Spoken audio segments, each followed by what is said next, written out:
E aí, pessoal, tudo bom?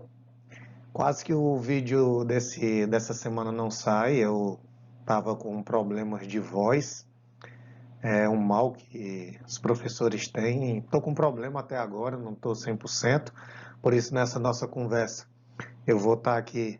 Isso aqui é água, tá bom? E vou aproveitar para antecipar um projeto que já existia, que era ter outros formatos de aula. Não só aquelas videoaulas vindas de cursos e palestras, mas também videoaulas direto para o público do YouTube. Então a gente vai estrear esse formato novo, onde eu mostro algumas aulas, alguns cursos, a gente vai conversando e eu direciono a fala mais ao público do próprio canal. Hoje a gente vai inaugurar com essa temática, né, que são novas perspectivas do músculo esquelético, sinalização autócrina e endócrina.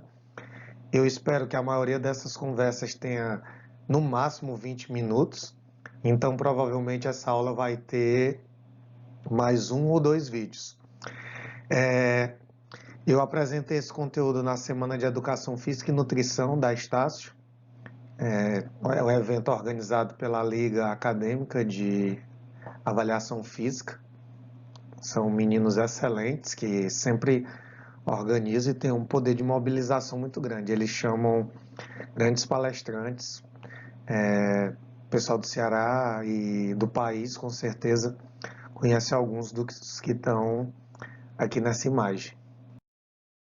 Então, a destacar, né, a gente tem aqui o símbolo da Afísio, porque alguns desses slides são gentilmente cedidos pelo meu amigo Aclerto, e eu não posso deixar de destacar, né, que sempre ele colabora muito em algumas imagens, até porque se eu for tentar desenhar algumas coisas que ele faz ia sair muito feio, e ele faz com muita precisão e fica muito bacana. Então, essa palestra ocorreu na URCA também, mas eu não tinha compartilhado ainda esse conteúdo aqui no YouTube. Ok, todas as células se comunicam, elas recebem essa comunicação aqui, esse sinal é para mostrar que ela está recebendo, né, uma aferência, e isso contribui para a sua sobrevivência, né? Ela também se comunica no sentido de crescer e se dividir para se diferenciar, e a falta de comunicação, como está ilustrado nessa imagem, pode levar à morte da célula. Existem vários tipos de comunicação. O músculo esquelético tem boa parte desses tipos, assim como muitas células, né? Aqui a gente tem a comunicação autócrina, quando o músculo ou o tecido libera uma substância que sinaliza para ele mesmo. No músculo, um exemplo disso aqui é a miostatina. Aqui a gente tem uma sinalização parácrina entre células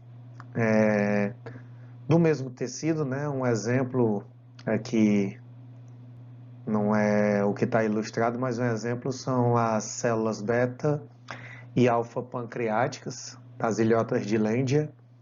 Elas estão no mesmo tecido, estão próximas, às vezes são coladas e se comunicam dessa forma, parácrina.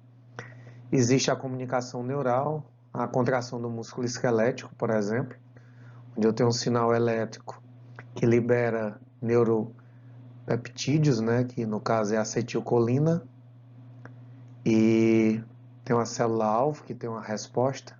A resposta no músculo esquelético é a contração muscular. E a gente tem a clássica sinalização endócrina, que o músculo esquelético também faz, e essa palestra eu falo muito sobre isso. Aqui é a sinalização endócrina clássica, onde eu tenho uma célula endócrina. Essa célula libera libera uma substância na corrente sanguínea. Pode ser um peptídeo ou esteroidal. Essa substância endócrina não sinaliza para as células que não têm um receptor específico para ela e sinaliza para as células que têm esse receptor, que são células-alvo, que muitas vezes estão em tecidos bem distantes dessa célula endócrina sinalizadora. A gente também tem a sinalização neuroendócrina, onde o neurônio libera a sua substância não diretamente na célula-alvo, como nesse exemplo acima, mas sim na circulação.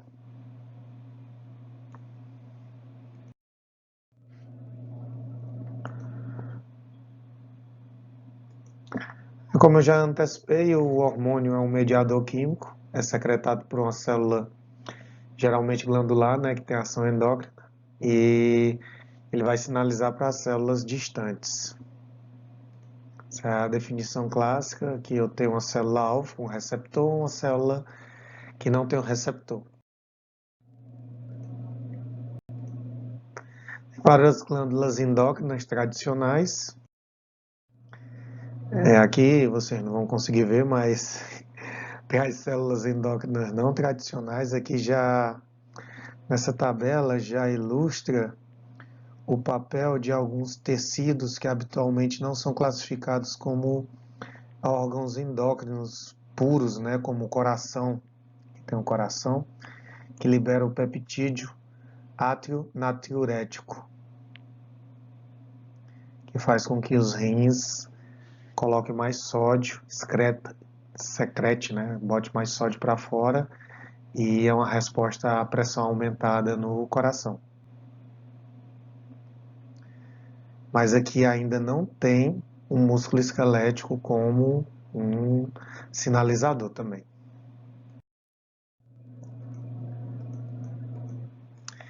Isso aqui a gente vai passar um pouco mais rápido, é só para destacar algumas funções do hormônio, né? E uma coisa bacana desse novo formato é que ele dá mobilidade para a gente não se ater muito a detalhes, mas eu deixei ilustrado para quem quiser dar uma olhada nas funções gerais, né, do hormônio.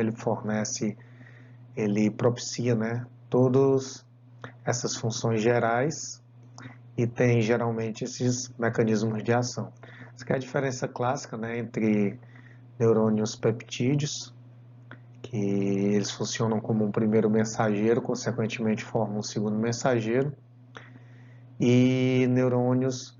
Eu estou usando o termo peptídeo, mas tem alguns hormônios derivados de esteroide, né? Aliás, hormônios esteroidais que também têm esse mecanismo de ação. E aqui a ativação direta no gene, que são hormônios que têm seu receptor mais próximo ao núcleo da célula. O exercício normalmente ele acreditava-se, né, que o músculo e o exercício em consequentemente tinham seus efeitos pelo gasto energético, né, que tem os trabalhos clássicos de Walter Walsh e Bennett Rosa de 1890, que aumenta muito a sua produção, aliás, sua distribuição. Aqui, por exemplo, no repouso ele tem 20% da distribuição do débito cardíaco de 5 litros. Durante o exercício ele chega a ter 84%. Alguns músculos, alguns tecidos eles diminuem, né, a proporção e diminui de forma bem restrita, como os rins, né? O rim bem menor do que o músculo esquelético, tem 22% do débito cardíaco no repouso, que equivale a 1 litro e 100 ml na... Desculpe, pessoal, como eu disse, ainda estou um pouco gripado.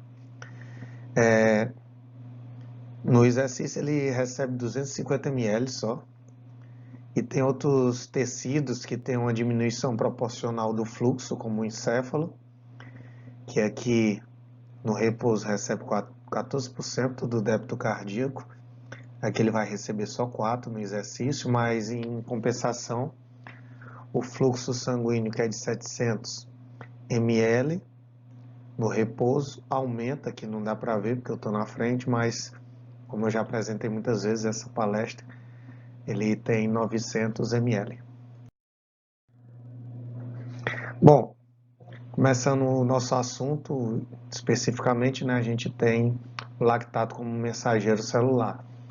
O lactato, né, ele é um aceptor, digamos assim, né, um tampão temporário do H+, o NAD, que é o transportador do H+, numa situação onde o débito de oxigênio está muito grande, ele não consegue lançar esse H+ para dentro da mitocôndria e ele tem que se livrar desse H+ para receber outros H+ que estão vindo do metabolismo da glicose, e ele usa o piruvato como aceptor de 2H+. Então, o lactato nada mais é do que um piruvato que recebe esse H+,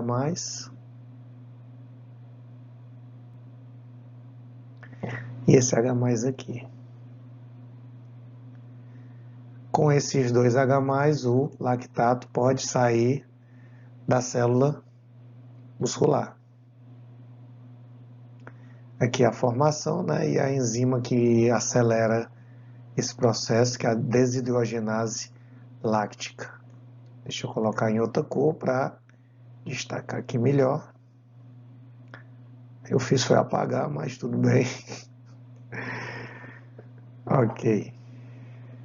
Desidrogenase láctea faz esse processo aqui também destacadozinho os H+. Bom, o lactato ele não é só um detrito metabólico, um sinalizador de fadiga, está bem distante disso, né? Na verdade, ele hoje é visto como algo que provém energia para o exercício continuar, ele serve de fonte energética para outros tecidos,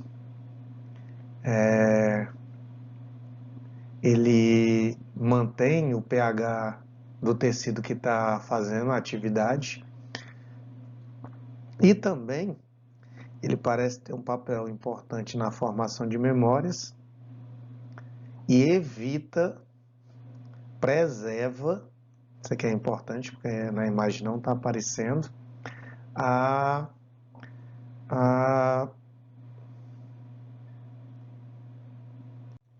preserva o tecido adiposo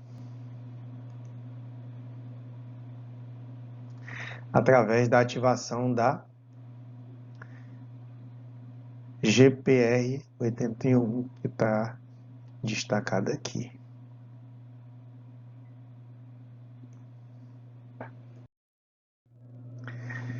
Esse artigo é bem interessante porque ele mostra várias funções, né, do ácido lático, e ele recebeu esse artigo anterior, né, que eu estava mostrando, e ele recebeu uma carta ao revisor, porque o autor do artigo sempre estava usando o termo ácido lático, e na carta ao revisor o autor da carta diz que não é o ácido lático que é produzido pelo metabolismo da glicólise, e sim o lactato.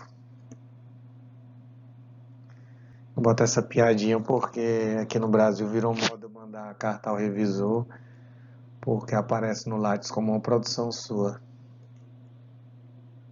Porque a carta ao revisor, lactato e não ácido lático, é o produto do catabolismo energético celular citosólico, né? Ou seja, que não está acontecendo na mitocôndria. Okay. E aqui a gente vai começar o assunto realmente, né? Que é o músculo, seu papel no exercício e na obesidade, o músculo esquelético é um órgão secretor. Bom, pessoal, mas esse conteúdo mesmo vai ficar para a próxima semana. Essa foi uma introduçãozinha. Eu queria mostrar esse novo formato que eu vou estar apresentando algumas aulas aqui no YouTube. Não vai ser o formato exclusivo. Vou continuar colocando as videoaulas quando for possível, mas eu queria um feedback de vocês se nesse formato também está legal. A gente também pode pensar em aulas com flipcard, né? Flipcard aqui em casa, não no estúdio, né? Vai ser algo bem caseiro, mas sempre nesse intuito de ser uma coisa particular para o pessoal aqui do canal do YouTube. Pessoal, grande abraço, até a próxima semana. Pelo menos os dois próximos vídeos devem ser, ou um próximo vídeo, né? Não sei quanto tempo vai demorar até eu terminar esse assunto, deve ser nesse formato, ok?